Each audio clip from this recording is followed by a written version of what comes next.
धानोरा केंद्र शाळेत प्रजासत्ताक दिन व सांस्कृतिक कार्यक्रम उत्साहात साजरा।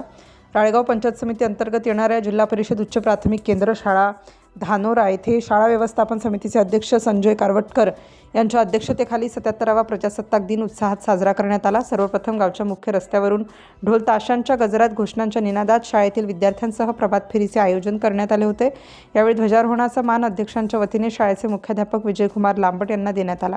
त्यांच्या हस्ते ध्वजाचे पूजन करून ध्वजारोहण करण्यात आले। यावेळी कार्यक्रमाचे अध्यक्ष म्हणून संजय कारवटकर, अध्यक्ष शाळा व्यवस्थापन समिती धानोरा व प्रमुख अतिथी म्हणून विशाल येणारकर, उपसरपंच ग्रामपंचायत धानोरा तसेच राणीताई मेश्राम, उपाध्यक्ष शाळा व्यवस्थापन समिती धानोरा तसेच शाळा व्यवस्थापन समितीचे सदस्यगण दीक्षाताई मून, सुनीताताई सुरकार, मोनालीताई हटवार, अनिताताई कापटे, अर्चनाताई कुमरे, मनीषाताई किन्हेकर, अविनाशजी साखरकर, दशरथजी बिटे, रमेशराव कुळसंगे, शंकरराव कन्नाके, वाल्मिकराव मुडे तसेच खंडारे साहेब ग्रामपंचायत धानोरा हे उपस्थित होते। सर्वप्रथम परमपूज्य राष्ट्रपिता महात्मा गांधी व भारतरत्न बाबासाहेब आंबेडकर यांच्या प्रतिमेचे पूजनाने कार्यक्रमाची सांगता झाल्यानंतर स्वागत गीताच्या माध्यमातून मान्यवरांचे शब्दसुमनांनी स्वागत करण्यात आले। त्यानंतर शाळेच्या विद्यार्थ्यांकडून लेझिम कवायत, संगीत कवायत, डंबेल्स कवायत, ताली योगा कवायतीचे सादरीकरण करण्यात आले। त्यानंतर साक्षी मानकर, जीविका बावणे, लोमेश्वरी गेडाम, श्वेता पवार, सर्वज्ञ शेंडे या विद्यार्थ्यांनी तसेच शाळा व्यवस्थापन समितीचे सदस्य वाल्मिकराव मुंडे यांनी आपल्या मनोगतातून प्रजासत्ताक दिनाचे महत्त्व पटवून दिले।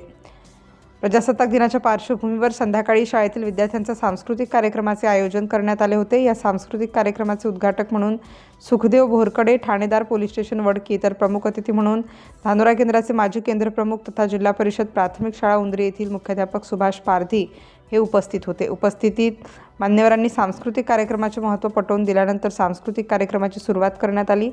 या कार्यक्रमाच्या यशस्वीतेसाठी शाळेचे उच्च श्रेणी मुख्याध्यापक विजयकुमार लांबट तसेच शाळेतील शिक्षकवृंद रत्नमाला धुर्वे, रीना चौधरी, संदीप टुले, प्रणाली रडके तसेच स्वयंसेवक योगेश घोडे व मदतनीस विजय मेश्राम यांनी अथक परिश्रम घेतले। सिटी इंडिया न्यूज चॅनलसाठी विदर्भ प्रतिनिधी संजय कारवटकर। तर ते डोळ्यातनं इफेक्ट होऊन आता बऱ्याच गोष्टी अशा आहेत की ॲनिमी नावाचा एक आजार आहे। जर तो आजार झाला एक वेळा तर पॅरालिसिस मारल्यानंतर आपली जशी कंडिशन होते तशी कंडिशन ती लहान मुलाची होते। मग आता 6 वर्षापेक्षा कमी वयाचा मुलगा आहे, त्याला जर तसा आजार झाला तर आयुष्यभर मग त्याचं आयुष्य नंतर त्याचं भविष्यात काय होणार, आपण त्याला कुठपर्यंत सांभाळणार, या सगळ्या गोष्टी फार अवघड आहेत। मग मोबाईल दूर ठेवण्यासाठी आपल्याला ह्या गोष्टी आवश्यक आहेत।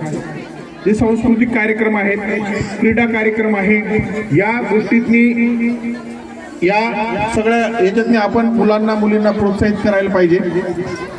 माझ्यामुळे आधीच लेट झालेलं आहे। संजीव भाऊ किती 5 मिनिटं बोलू शकतो का आणखी? एक मी आधी जळगाव खानदेशला होतो। एक गोष्ट सांगतो तुम्हाला, गोष्टीसारखं एक। जळगाव खानदेशला असताना 2 शेजारी होते, ठीक आहे। 2 शेजारी होते आणि त्या शेजाऱ्याची दोन्ही शेजाऱ्याची जी